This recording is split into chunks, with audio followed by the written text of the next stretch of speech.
wabarakatuh.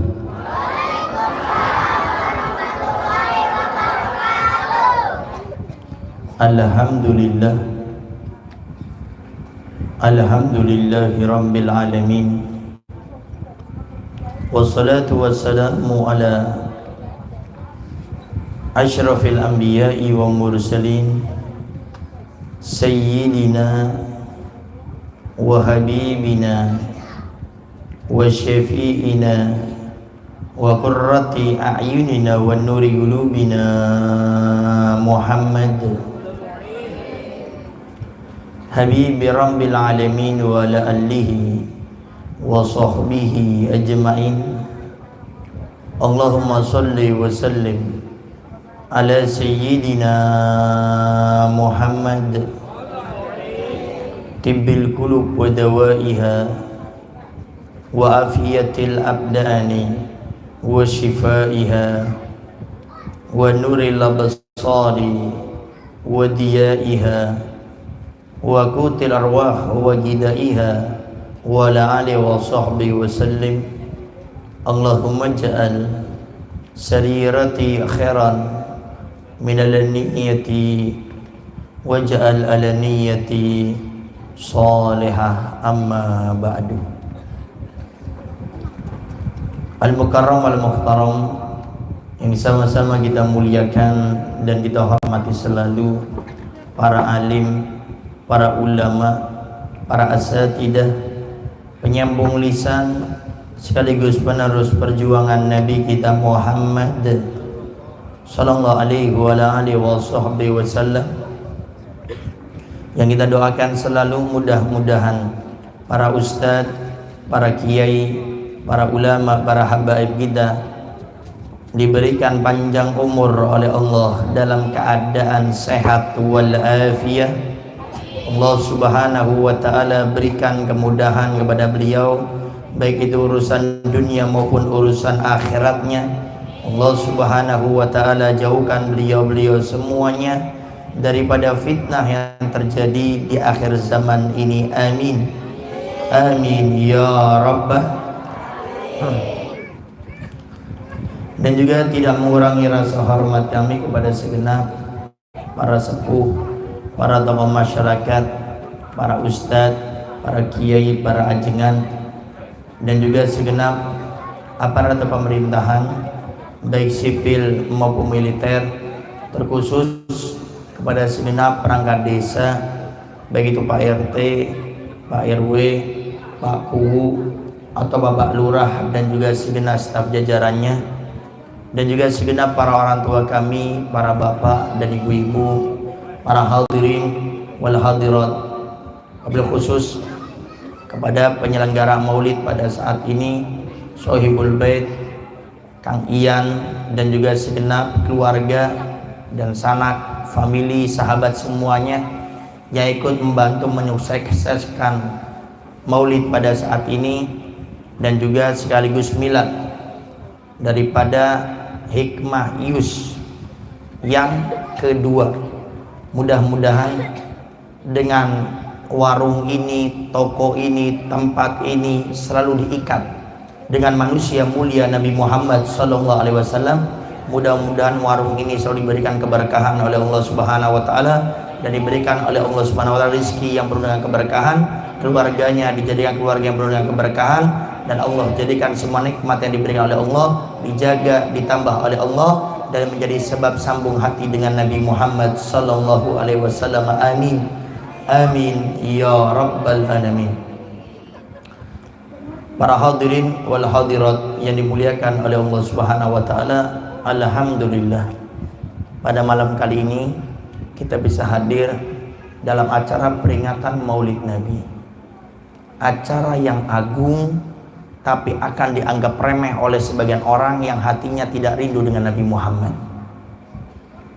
Acara yang besar tapi akan menjadi kecil di hati umat yang tidak bisa memuliakan acara maulidnya Nabi Muhammad. Oleh karenanya Bapak Ibu jangan heran kalau ada orang sering hadir acara maulid tapi keluar dari acara maulid seperti tidak pernah kenal dengan Nabi Muhammad. puluhan, ratusan, bahkan ribuan kali hadir acara maulid, tetapi akhlaknya tidak ada perubahan sama sekali. Baik akhlak cara dia berbicara, akhlak perbuatannya dia, akhlak karakternya dia. Padahal sering hadir acara maulid, yang mana di maulid tersebut diciptakan manusia yang paling berakhlak, Nabi Muhammad SAW. Ada apa Ustadz? Kenapa orang sering hadir acara maulid tapi akhlaknya tidak berubah? Padahal Nabi kita Pak Bu diutus ke Mekah bumi ini pertama kali untuk menyempurnakan akhlak, bukan yang lainnya. Innama bu'itsu liutammima makarimal akhlak. Tidaklah aku, kata Nabi, diutus oleh Allah kecuali untuk menyempurnakan akhlak. Sehingga Anda kalau tidak punya akhlak, jangan salahkan orang, manusia tidak bisa memuliakan Anda. Kita minta orang memuliakan kita, menghormati kita, tapi diri kita tidak bisa memuliakan diri kita sendiri. Biasakan memuliakan diri sendiri kalau orang ingin memuliakan kita. Jangan harap orang akan memuliakan kita kalau kita sendiri tidak bisa memuliakan diri kita. Ustadz, apa maksud memuliakan diri kita? Tempatkan segala sesuatu pada tempatnya. Orang yang tidak bisa menempatkan dirinya pada tempatnya, maka jangan salahkan orang lain pun tidak bisa menempatkan dirinya untuk berbuat baik dengan kita. Kenapa? Karena sunatullah manusia itu, kalau kita nggak baik itu biasanya mereka nggak baik. Terlepas dari orang yang kita nggak baik dengannya, orang baik dengan kita. Tapi biasanya kalau orang itu nggak baik, kita nggak baik sama mereka, mereka nggak baik dengan kita. Oleh karenanya mulai saat ini Pak Bu, biasakan kita berakhlak yang baik, biar orang pun bisa berakhlak dengan kita. Barometer orang itu dimuliakan atau tidak itu Pak Bu dari akhlaknya. Walaupun Bapak Ibu mondok puluhan tahun, mondok ke luar negeri, Bapak Ibu punya ilmu tapi tidak berakhlak, tidak akan dianggap oleh orang. Akhlak itu adalah satu sifat yang menjadikan kita ini bisa menjadi orang mulia, itu akhlak. Dengan peringatan Maulid Nabi ini Pak Bu, tujuannya itu bagaimana kita ini bisa meneladani, mengikuti Nabi kita Muhammad SAW. Maka di saat kita memperingati Maulid Nabi ini, jangan seperti kita ini orang yang tidak pernah kenal dengan Nabi. Ada sebagian orang hadir acara maulid cuma memenuhi undangan saja. Ada orang hadir acara maulid cuma karena nggak enak sama tetangganya diundang. Sehingga hadir acara maulid tidak ada kerinduan sama sekali. Cuma duduk, malah terkadang ngobrol sendiri, bercanda sendiri, main HP sendiri.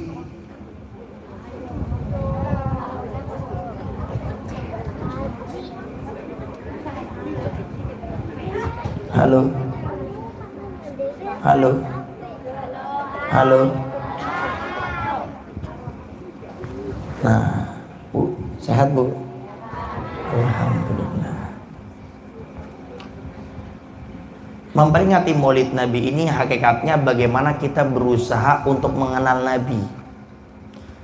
Makanya Habib Abu Bakar Al-Masyhur Al-Adani yang baru-baru ini berapa bulan yang lalu belum meninggal dunia, beliau mengatakan ihtifalul maulid tajdidul bai'ah li Rasulillah sallallahu alaihi wasallam.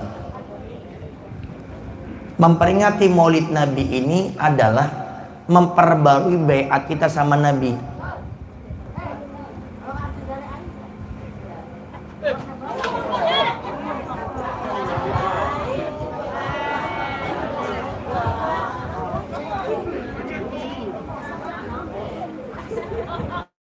Kayaknya banyak yang terpesona sekarang.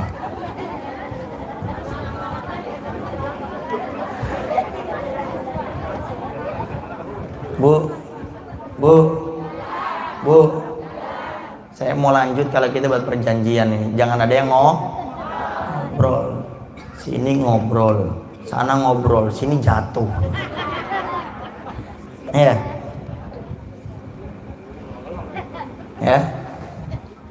Kalau lagi pengajian itu Bu, didengarkan, ngobrolnya habis selesai pengajian.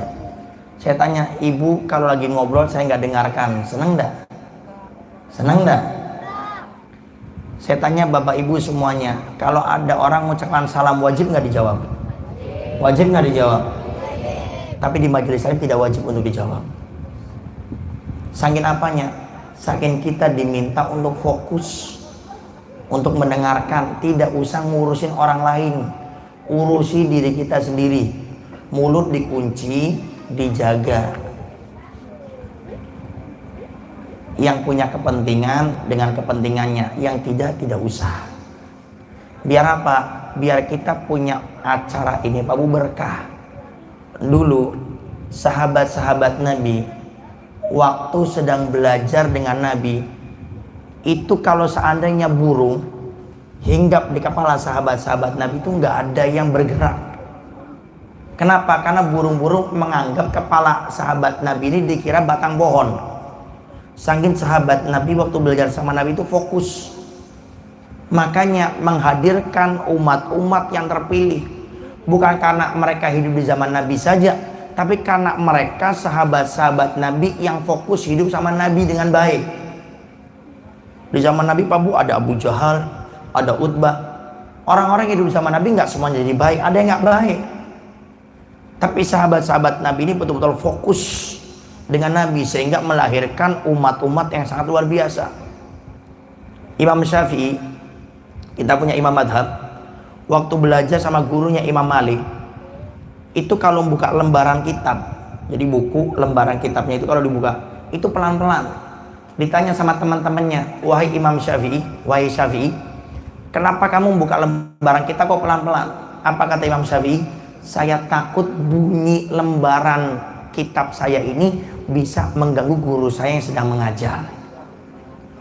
Mengganggu guru saya yang sedang mengajar. Makanya hidup mereka berkah semuanya Pak Bu.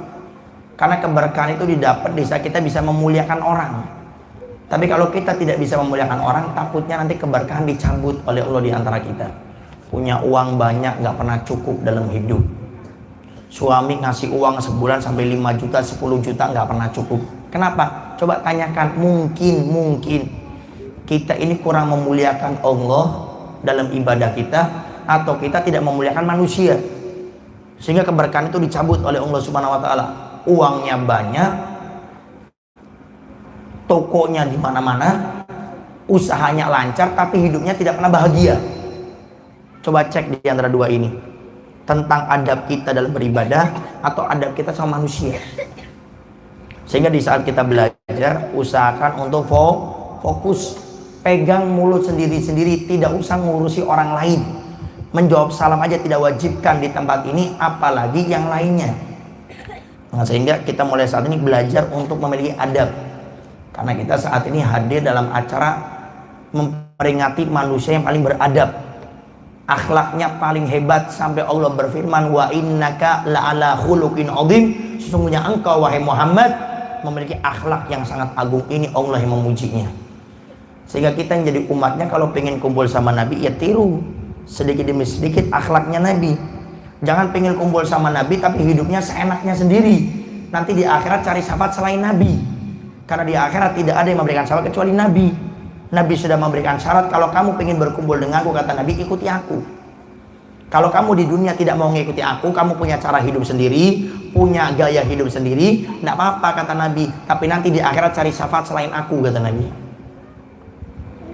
Karena Nabi sudah pernah mensabdakan, if'al ma syi'ta fakama tadinu tudan, kata Nabi. Lakukan apa yang kamu ingin lakukan wahai umatku. Pengen berbuat baik, silakan. Pengen berbuat jelek, silakan. Pengen mendengarkan nasihat ustadz ke ulama, silakan. Nggak pengen dengarkan, silakan. Tapi ingat kata Nabi, di akhirat sebagaimana kamu berbuat di dunia, seperti itu akan dibalas oleh Allah di akhirat. Maka oleh karenanya, mulai saat ini ayo biasakan kita kalau di majelis taklim itu tidak usah kita toleh kanan kiri, fokus dengan apa yang disampaikan ustadznya. Insya, walaupun di tengah-tengah fokus ternyata ngantuk, tidur, tidak apa-apa. Yang penting tidak ngobrol, ya. Karena termasuk keberkahan ilmu akan dicabut tuh kalau kita tidak bisa memuliakan majelis. Tapi memang benar Pak Bu, saya sudah buktikan di beberapa rutinan, di beberapa tempat. Orang kalau sudah di majelis taklim itu mulutnya memang sulit untuk dijaga. Mulut, susah. Kenapa? Setonnya tuh banyak. Jadi kalau ada pertanyaan, seton itu paling banyak di mana? Di majelis taklim, saya pastikan. Paling banyak. Sholat masih kalah sama majelis taklim. Walaupun kita kadang-kadang kalau sholat itu lupa naruh barang. Waktu takbir Allahu Akbar ketemu barangnya. Oh tadi di laci ya. Tapi seton di majelis taklim lebih banyak lagi. Kenapa? Bapak Ibu kalau fokus mendengarkan kajian, Bapak Ibu dapat ilmu. Bapak Ibu dapat ilmu. Dengan ilmu Bapak Ibu bisa menjadi baik. Seton nggak mau kita jadi baik, sehingga dibuat ngobrol, dibuat sibuk dengan HP, dibuat sibuk ngobrol sama temennya. Itu seton. Makanya biasanya kalau 5 menit pertama di saat majelis taklim dimulai, itu biasanya sudah mulai ngantuk itu 5 menit pertama. Dan sekarang kita sudah masuk 5 menit pertama nih, udah mulai ngantuk. Assalamualaikum warahmatullahi wabarakatuh. Waalaikumsalam. Sebentar lagi kita masuk 5 menit kedua. Maaf, itu duburnya Bapak Ibu, pantatnya Bapak Ibu tuh sudah kayak ada paku payungnya, geser sana, geser sini, udah nggak tenang. Nanti 5 menit ketiga sudah mulai kayak pegel-pegel badannya tuh, suka gini-gini biasanya nih, udah mulai gini-gini biasanya. Itu biasanya alasan pengen mencari jam. Ini sudah jam berapa nih, kok belum bubar dari tadi nih. 5 menit keempat biasanya sudah mulai keluarkan HP, yang bawa HP itu sudah lihat. Walaupun kadang-kadang pura-pura menfoto yang isi acara, selfie. Setelah itu diupload di status, diupload di media sosialnya. Habis dari itu nggak pernah dengerin, nggak pernah dilihat siapa yang like, siapa yang subscribe, siapa yang melihatnya, siapa yang membagikan. Ini majelis taklim. Makanya Pak Bu jangan heran, kok idanya kata para ulama, di mana suatu ibadah pahalanya besar, pasti di situ ujiannya besar. Simple. Di mana ibadah itu besar pahalanya, ujiannya besar. Bapak Ibu tahu? Bapak Ibu cuma duduk seperti ini, diberi pahala oleh Allah lebih afdol dari sholat sunat 1000 rakaat. Lebih afdol, bukan sama loh. Lebih afdol daripada sholat sunat 1000 rakaat. Cuma duduk, dengerin kayak gini, diberi pahala oleh Allah lebih afdol dari sholat sunat 1000 rakaat. Lebih afdol menyuruh orang sakit 1000 kali. Lebih afdol daripada mentakziah orang meninggal dunia 1000 kali. Cuma duduk seperti ini. Makanya setan paling nggak suka kita hadir majelis taklim. Diganggu daripada hadir Pak Bu, di rumah aja tidur enak. Bu mau hadir, itu sinetronnya lagi rame. Bapak mau hadir, itu klub bolanya lagi main, gangguannya luar biasa. Kenapa? Karena di mana suatu ibadah pahalanya besar, di situ ujiannya besar. Termasuk di majelis taklim, kalau nggak ngobrol itu susah. Makanya saya kasih rumus, kalau Bapak Ibu pengen nggak ngobrol, fokus dengan yang ngisi acara, nggak usah ngurusin orang lain, pasti fokus. Yang menyebabkan kita nggak fokus tuh kita ngobrol sama temennya, ini sama temennya, ngurus orang lain. Padahal kajian itu Pak Bu nggak lebih dari sejam. Bahkan kadang nggak sejam, al-bagi saya ngisi acara paling 45 menit selesai. Tapi karena iblisnya nggak pingin kita dapat ilmu, diganggu di majelis itu. Bagaimana kita ngantuk, bagaimana kita ngobrol, bagaimana kita bercanda. Pokoknya intinya bagaimana hadir majelis taklim pulang tidak dapat apa-apa. Oleh karenanya, mari kita biasakan kalau sudah hadir majelis taklim beradab, nggak usah ngobrol, fokus dengan penceramahnya, nggak usah ngurus orang lain. Insya Allah Bapak Ibu pulang dari tempat ini mendapatkan keberkahan dari Allah, hidupnya makin baik, makin istiqomah dalam beribadah sampai meninggalnya husnul khatimah. Amin amin ya rabbal alamin. Kemudian Mbak Bu, dalam memperingati Maulid Nabi, kita akan mempelajari sosok manusia yang mulia agar kita menjadi manusia yang mulia. Imam Al-Busiri dalam kitab qasidahnya Burdahnya, beliau mengatakan bi akramir rusli kunna akramal umami. Dengan kemuliaannya Nabi Muhammad, kita semuanya ini menjadi umat yang paling mulia. Karena kemuliaannya Nabi Muhammad. Sekarang Pak Bu coba bayangkan orang kaya kita Mau masuk surga gimana coba? Mau masuk surga gimana? Mau ngadakan sholat kita khusyuk enggak? Mau puasanya bener enggak? Maksimal enggak? Maksiat mata setiap hari kita melakukannya. Sesaat melihat yang haram, sesaat di televisi melihat iklan-iklan yang membuka aurat, sinetron-sinetron yang membuka aurat. Mata aja sudah berapa kali Pak Bu kita berbuat dosa. Sehingga tidak heran kalau Imam Abu Nawas dalam qasidahnya yang biasanya dibaca habis sholat Jumat itu, ilahi lastul firdausi a'la wala aqwa ala naril jahimi fahabli taubatan waghfir dunubi fa innaka ghafirud dzambil azim. Kata Imam Abu Nawas, ilahi, wahai Tuhanku, lastul firdausi a'la, aku tidak pantas masuk surgamu yang tinggi, wala aqwa ala naril jahimi, tapi di sisi lain ya Allah, hamba nggak kuat masuk neraka, disiksa di neraka nggak kuat. Bayangkan Pak Bu, kata para ulama, api di seluruh dunia ini, di tata surya itu baru percikan dari api nerakanya Allah. Orang yang masuk neraka disiksa, dibakar pakai api nerakanya langsung oleh Allah Subhanahu wa taala. Api Pak Bu di seluruh dunia ini itu baru percikan dari api nerakanya Allah. Orang yang masuk neraka dibakarnya bukan pakai percikannya, pakai apinya langsung. Coba gimana? Makanya Imam Abu Nawas mengatakan, aku tidak kuat. Oleh karenanya ya Allah, berikan hamba pintu taubatmu agar hamba diampuni semua dosa. Sehingga kalau kita pengen menjadi mulia Pak Bu, ikuti Nabi Muhammad. Bi akramil rusuli kunna akramal umami, karena wasilahnya Nabi Muhammad kita menjadi manusia yang paling sempurna. Oleh karenanya Allah berfirman dalam Al-Quran, laqad kana lakum fi rasulillahi uswatun hasanah. Sungguh dalam diri Nabi Muhammad itu ada uswatun hasanah. Apa uswatun hasanah? Contoh yang baik.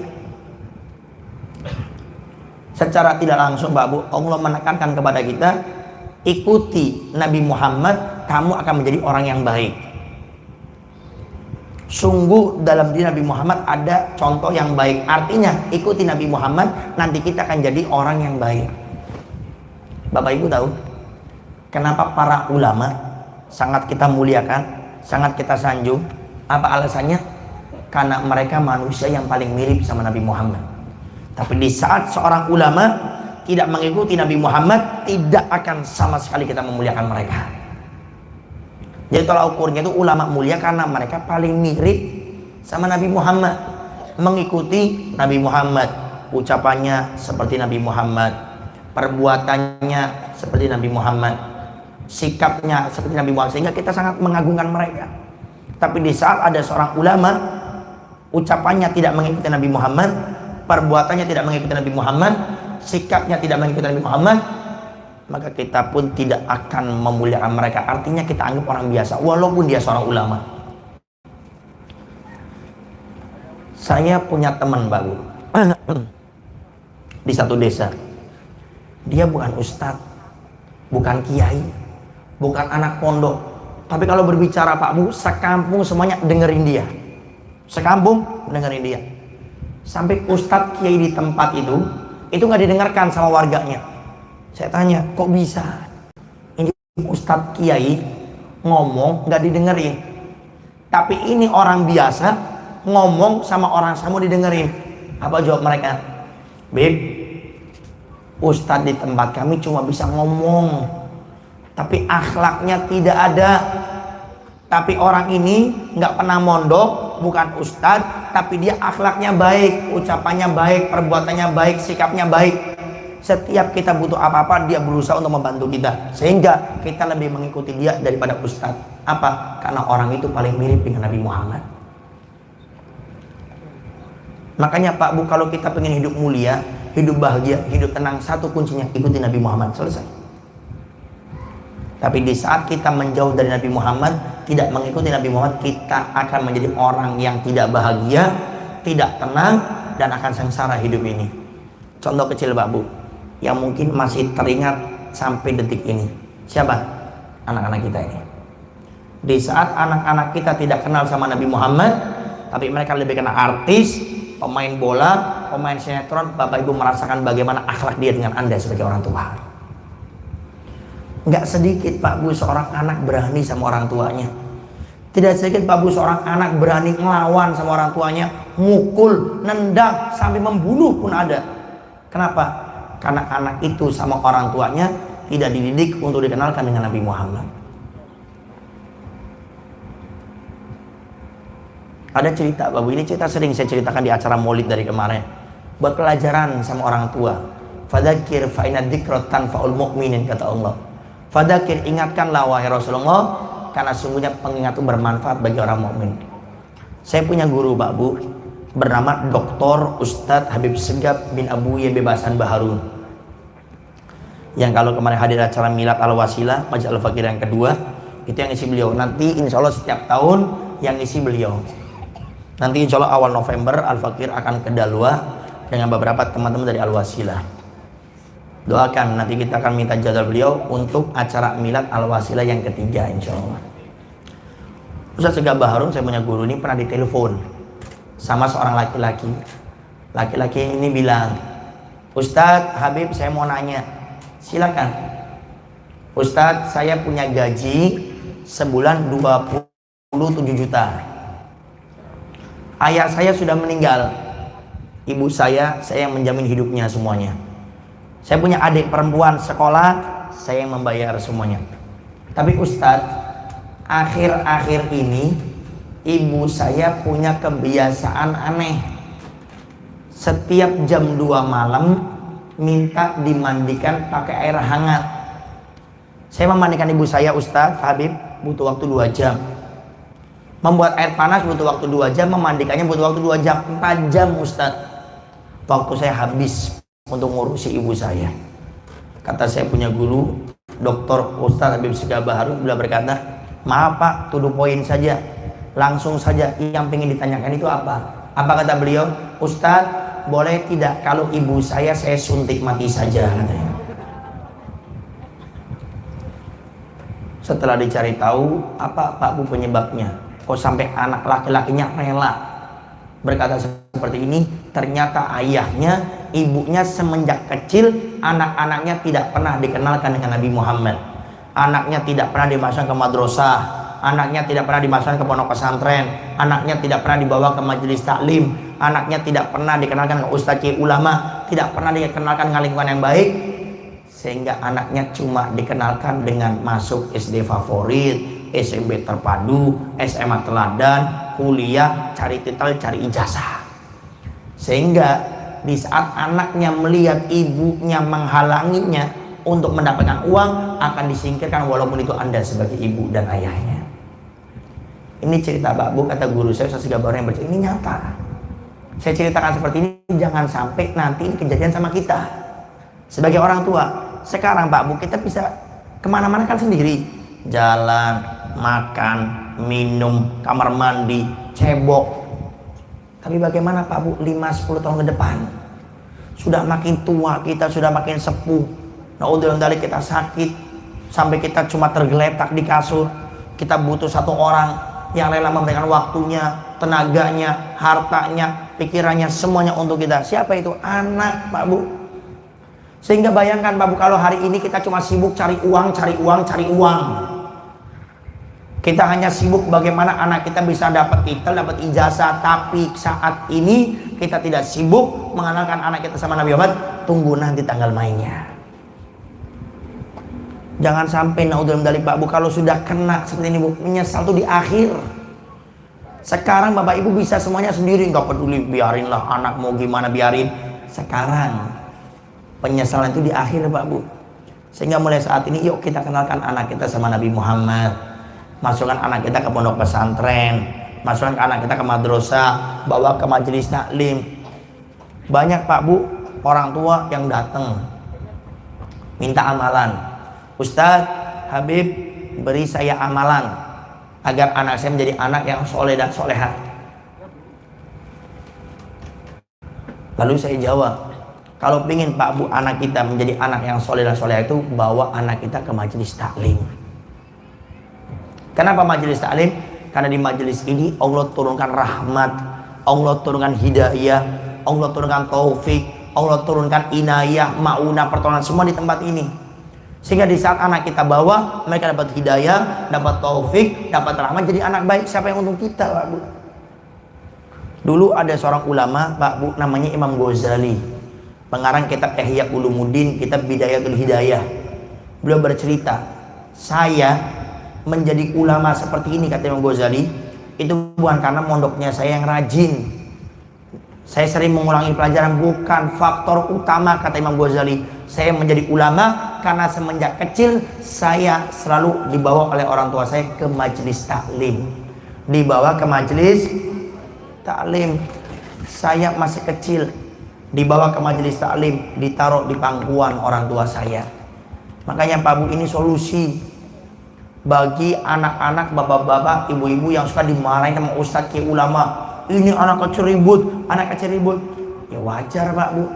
Kadang kita ke majelis taklim, anaknya di mana, bapak ibunya di mana. Bapak ibunya fokus dengerin aja ustaz kayak ulama, anaknya lagi tawaf di sana. Anaknya lagi sa'i di sana.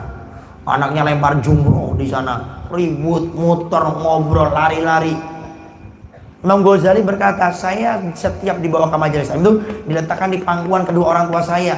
Masih kecil, diminta fokus untuk mendengar ustaz kiai dan ulama. Kemudian di saat itu bapak ibu saya berdoa, ya Allah, jadikan anak saya Ghazali seperti ulama tersebut. Setelah selesai majelis, saya Imam Ghazali dibawa kepada ulama tersebut oleh ayah saya, dimintakan doa.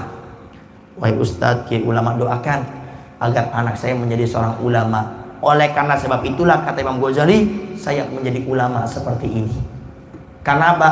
Karena orang tuanya suka membawa anaknya ke majelis taklim. Makanya Pak Bu, yuk mulai saat ini biasakan anak kita dibawa ke majelis taklim, dipegang. Jangan bilang, ustadz anak kecil susah untuk diingatkan. Pak Bu, saya sudah menikah.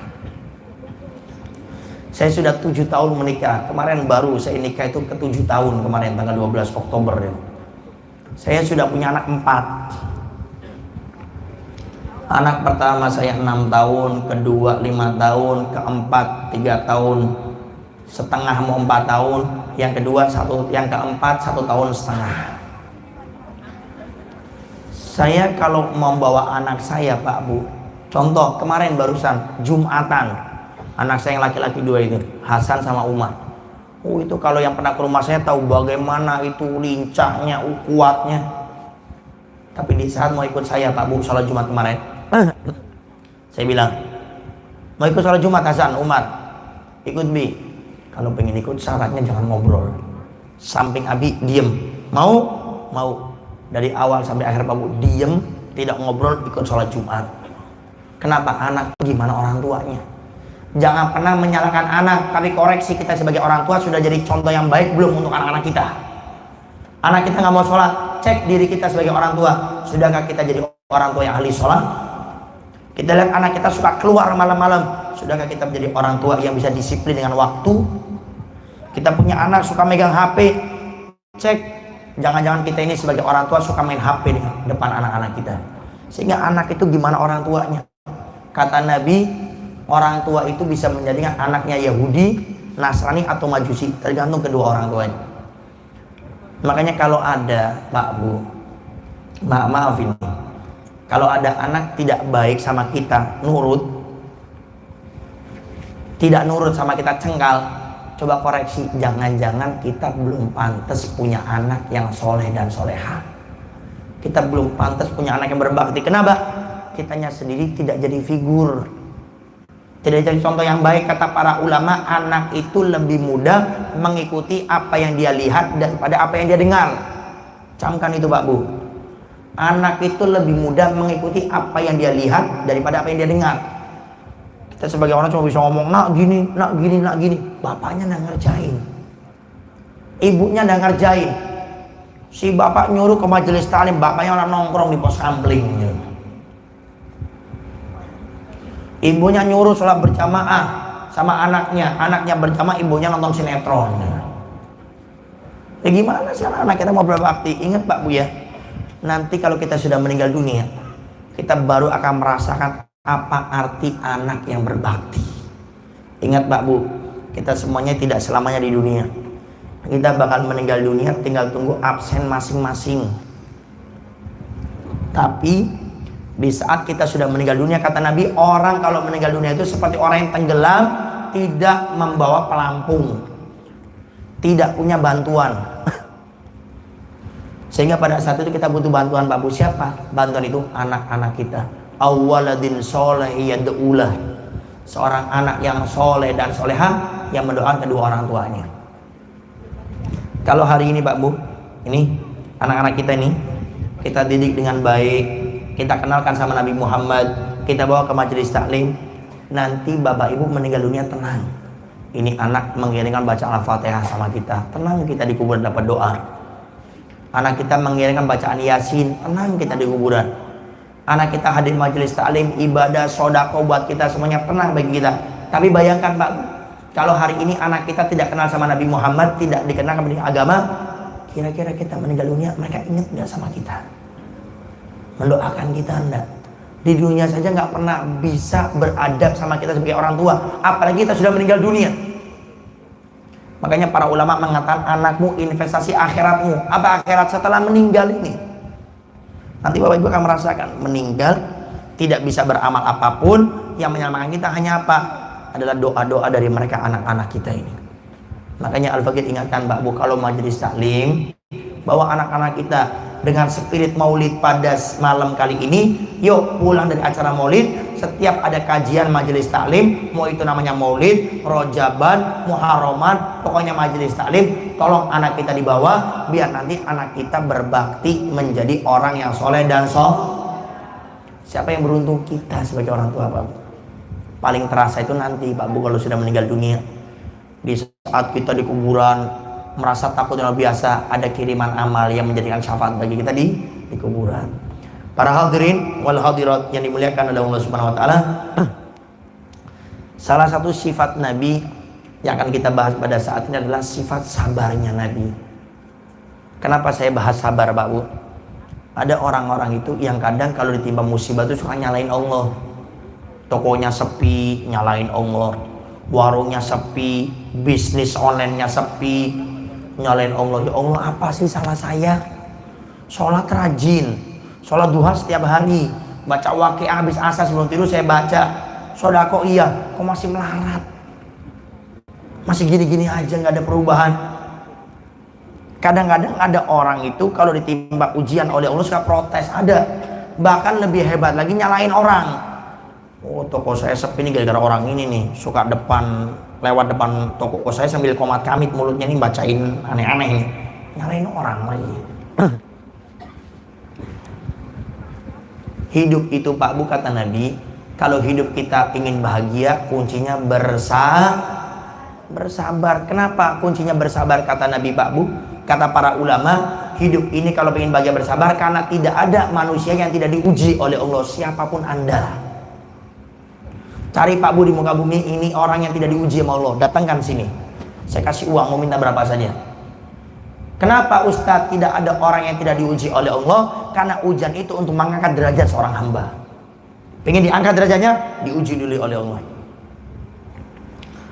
Bapak Ibu buka surat Al-Ankabut ayat pertama. Surat Al-Ankabut. Di sana Allah Subhanahu wa taala berfirman, ahasiban nasu ayyutraku ayyakulu amanna wa hum la yuftanun. Kata Allah, ahasiban nasu, apakah manusia menyangka ayyakulu amanna, mereka hanya dituntut untuk mengatakan amanna, aku beriman kepada Allah, wa hum la yuftanun, sedangkan mereka tidak dicoba. Artinya apa? Setiap manusia itu Bapak pasti dicoba. Hari ini kita bahagia, alhamdulillah, ternyata besok ada ujian, sabar. Makanya Nabi mengatakan hidup ini antara dua, bersyukur dan bersabar. Diberi nikmat oleh Allah Pak Bu kebahagiaan, syukuri itu nikmat, jangan sombong, syukuri. Yang kedua, di saat Allah berikan kita ujian, bersabar. Kenapa? Karena dengan sabar kita bisa menggapai kemuliaan dengan sabar. Ingat Pak Bu, tidak ada manusia yang hidup di dunia ini kecuali pasti diuji oleh Allah, siapapun Anda. Kalau ada manusia Pak Bu yang hidup saat ini di dunia tidak diuji, tidak dicoba, tidak diberikan musibah oleh Allah, namanya Nabi kita Muhammad Sallallahu Alaihi Wasallam. Lihat Pak Bu, hidupnya Nabi baru 2 bulan di kandungan ibunya Sayyidah Aminah, ayahnya meninggal dunia. Baru 6 tahun usianya, ibundanya meninggal dunia. Baru 2 tahun diasuh oleh kakeknya Sayyidina Abdul Muthalib, meninggal kakeknya Pak Bu. Setelah itu diasuh sama paman Nabi namanya Sayyidina Abu Thalib. Paman Nabi paling miskin, usia 9 tahun sudah cari uang mengembala kambing untuk menghidupi hidupnya sendiri. Itu kita punya Nabi. Dakwah di Mekah 13 tahun, diusir, mau dibunuh, sampai hijrah ke Madinah. Setelah 10 tahun baru kembali lagi. Itu kita punya Nabi Pak. Orang yang mana surganya Allah tidak boleh dimasuki, tidak boleh dibuka kecuali Nabi kita Muhammad SAW yang pertama kali masuk. Tapi lihat coba Bapak ujiannya. Pada Nabi ini orangnya paling berakhlaknya manusia. Dipuji oleh Allah, wa innaka la'ala khuluqin azim. Sungguhnya engkau wahai Rasulullah memiliki akhlak yang sangat mulia. Allah punya sifat Rauf, punya sifat Rahim, diberikan oleh Allah kepada Nabi. Sangat agung akhlak mulianya sampai sifat Allah Rahim dan Rauf itu diberikan oleh Allah kepada Nabi. Yang kita kalau membaca Maulid biasanya di awalnya kita baca apa? Laqad ja'akum rasulun min anfusikum azizun 'alaihi ma anittum harisun 'alaikum bil mu'minina raufur rahim. Raufur rahim diberi oleh Allah. Kenapa? Saking akhlak mulianya kita punya Nabi. Dengan akhlaknya Nabi yang mulia, tetap Pak Bu, ternyata ujian tidak silih berganti terus datang sama Nabi. Bahkan Bapak Ibu tahu, Nabi punya paman namanya Abu Lahab. Abu Lahab ini paman Nabi, termasuk musuh Nabi yang sangat benci sama Nabi, pengen membunuh Nabi. Berkali-kali Nabi mau dibunuh Pak Bu. Sampai diceritakan, ini paman Nabi pengen bunuh Nabi. Apa yang dilakukan? Itu di dalam rumahnya Abu Lahab. Jadi kalau pintu ini Pak Bu, ibu buka, itu di depannya itu diletakkan lubang yang besar dan dalam. Sekiranya nanti Nabi Muhammad masuk jatuh meninggal, dibuat lubang yang sangat dalam. Sudah dibuat lubangnya, Abu Lahab di dalam rumah dipanggil, tolong panggil Muhammad, suruh datang ke rumah saya. Ini pesuruh Abu Lahab datang ke rumah Nabi, berkata, wahai Muhammad, kamu dipanggil sama paman kamu. Nabi senang, dipanggil paman saya Abu Lahab, mudah-mudahan paman saya Abu Lahab mau masuk Islam. Husnudon Nabi. Di pertengahan jalan Nabi dicegat sama malaikat Jibril, wahai Rasulullah, pulang. Wahai malaikat Jibril, saya dipanggil sama paman saya Abu Lahab. Pulang wahai Rasul, karena Abu Lahab punya niat yang jelek. Pulang Nabi. Abu Lahab dari tadi nunggu di rumah, bolak-balik. Ini mana Muhammad kok nggak datang ini? Saking was-wasnya, saking khawatirnya, nggak sadar di depan pintu rumahnya itu ada lubang. Mau keluar, akhirnya masuk ke lubang. Jatuh Abu Lahab ke dalam lubang. Berteriak, tolong saya. Ini temannya Abu Lahab pada datang. Kalau seandainya Pak Bu itu lubang 20 meter, diberikan tali 20 meter tidak cukup, ditambah 10 meter tidak cukup, tambah 10 meter nggak pernah cukup. Sampai orang kafir sudah angkat tangan sudah. Saya bingung nih, gimana caranya menolong Abu Lahab. Makin kita beri tali makin dalam lagi, makin dipanjangkan tali makin dalam lagi, bingung.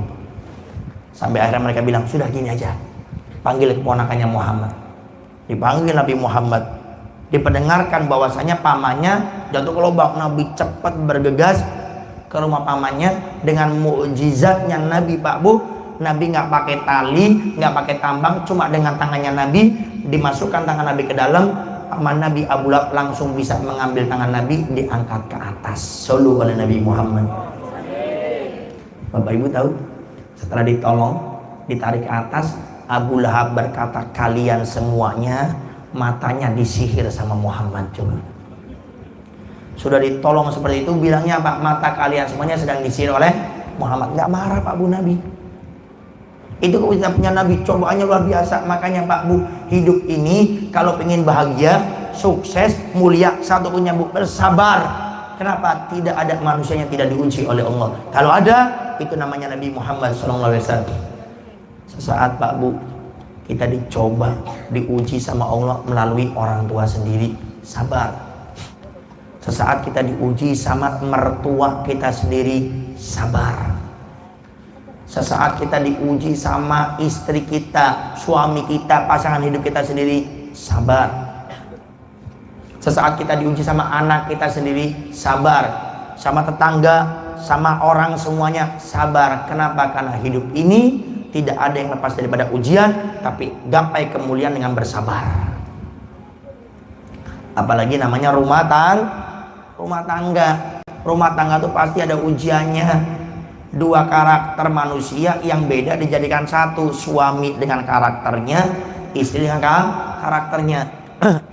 Makanya para ulama mengatakan keluarga itu ada 4 macam. Nanti ibu bapak tinggal pilih nih, pilih yang mana. Keluarga itu ada 4 macam. Pertama, ada keluarga yang suaminya soleh, istrinya solehah. Jadi ada yang pertama, suaminya soleh, istrinya solehah. Siapa itu rumah tangganya? Nabi Ibrahim alaihissalam dengan istrinya Siti Hajar. Suaminya soleh, istrinya soleh. Yang kedua, suaminya soleh, istrinya tidak solehah. Siapa itu? Nabi Lut alaihissalam dengan istrinya yang tidak solehah, tidak taat dengan suaminya. Suaminya soleh, istrinya tidak solehah. Yang kedua kebalikannya, istrinya solehah, suaminya tidak soleh. Siapa? Siti Asiyah dengan suaminya Fir'aun. Siti Asiyah sangat solehah, kemudian suaminya Fir'aun sangat pembangkang. Yang keempat,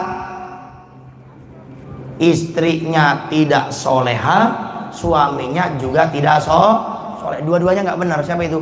Abu Lahab dengan istrinya. Abu Lahab dengan istrinya.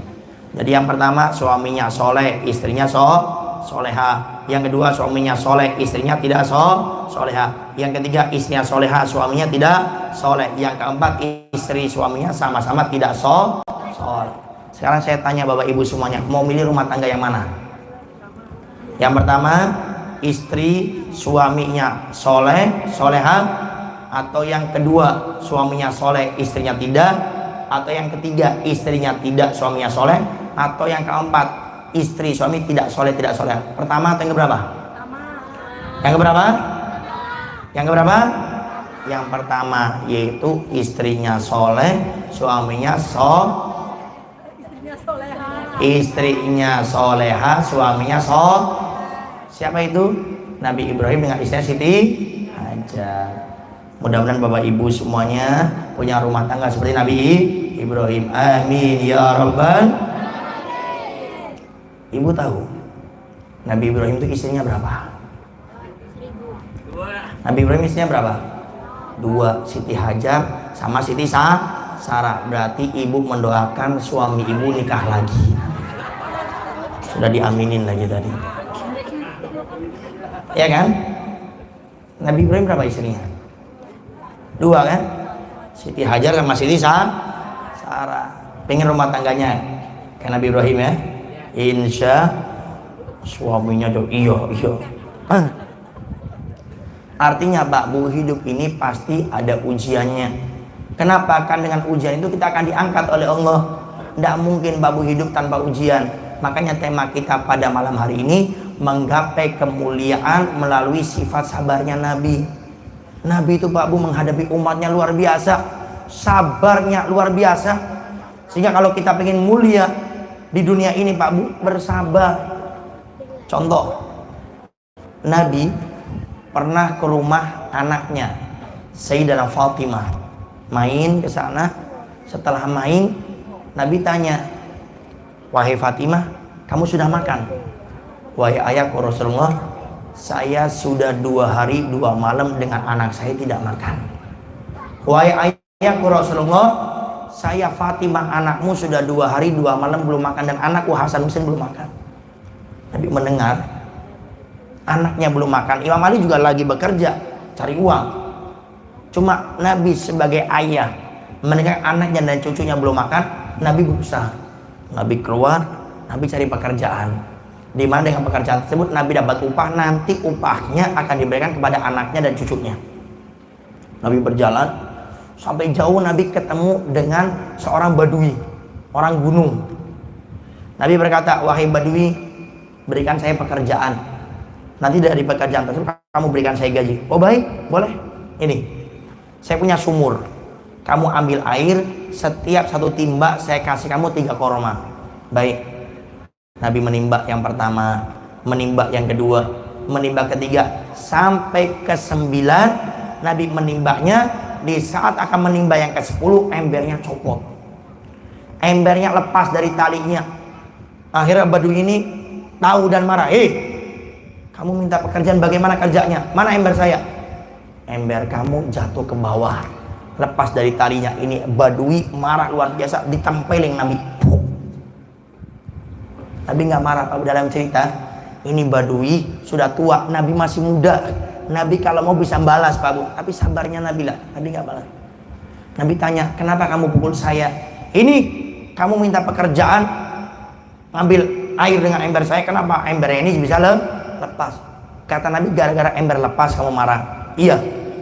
Dengan mujizatnya Nabi Pak Bu, Nabi cuma dengan tangannya memasukkan ember yang sangat dalam itu ember itu bisa ditarik cuma dengan tangan Nabi tanpa pakai alat.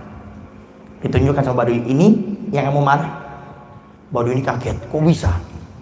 Itu sumur dalam sekali Pak Bu. Jangan samakan sumur di Hadramut, di Mekah, Madinah seperti sumur di Indonesia.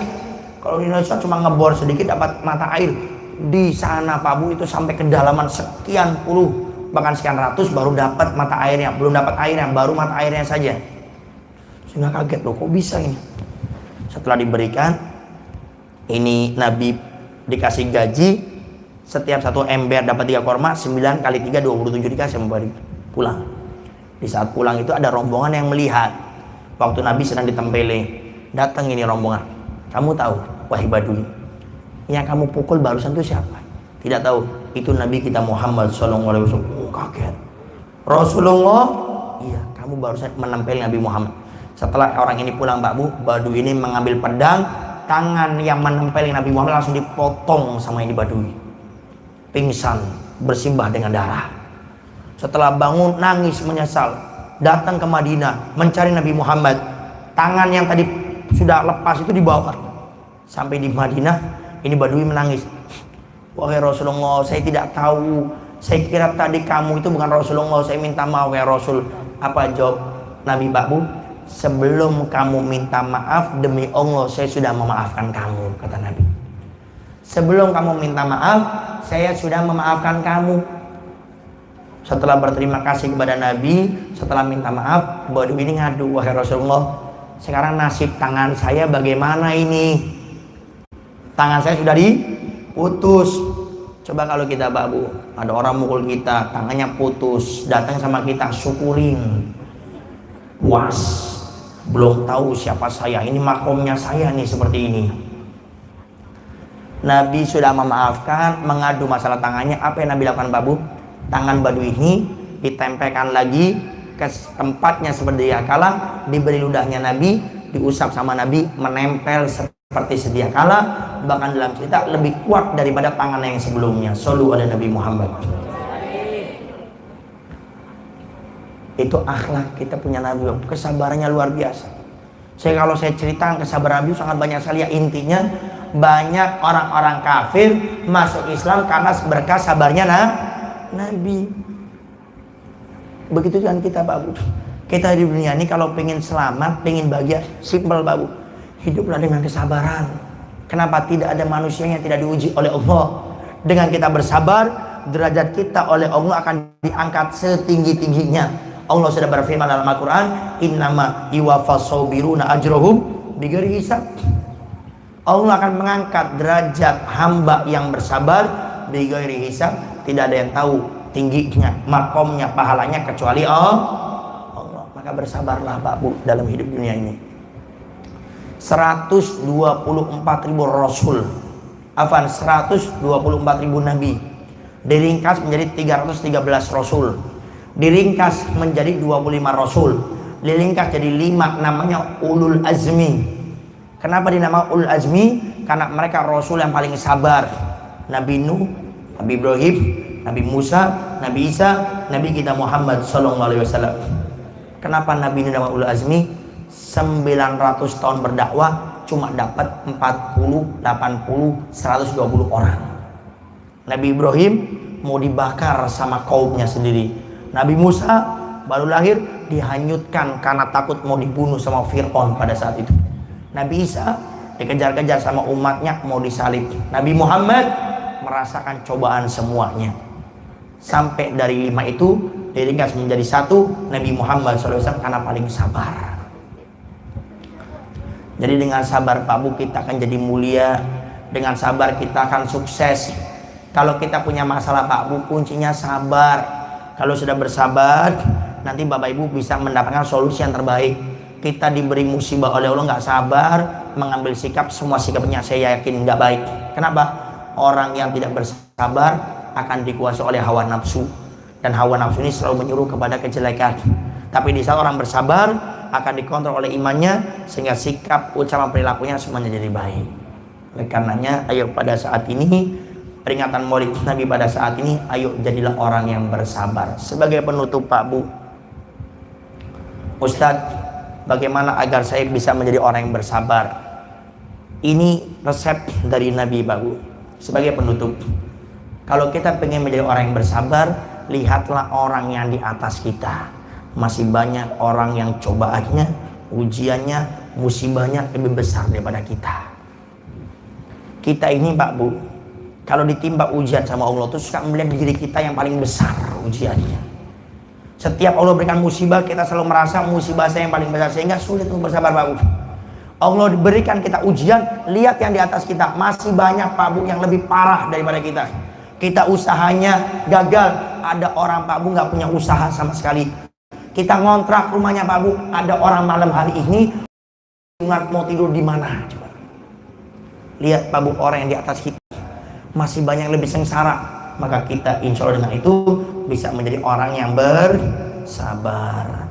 Jangan pernah melihat ujian saya paling berat, cobaan saya paling berat, musibah saya paling berat. Nggak bakal bersabar. Yang ada akan kita suudon sama Allah, komplain sama Allah.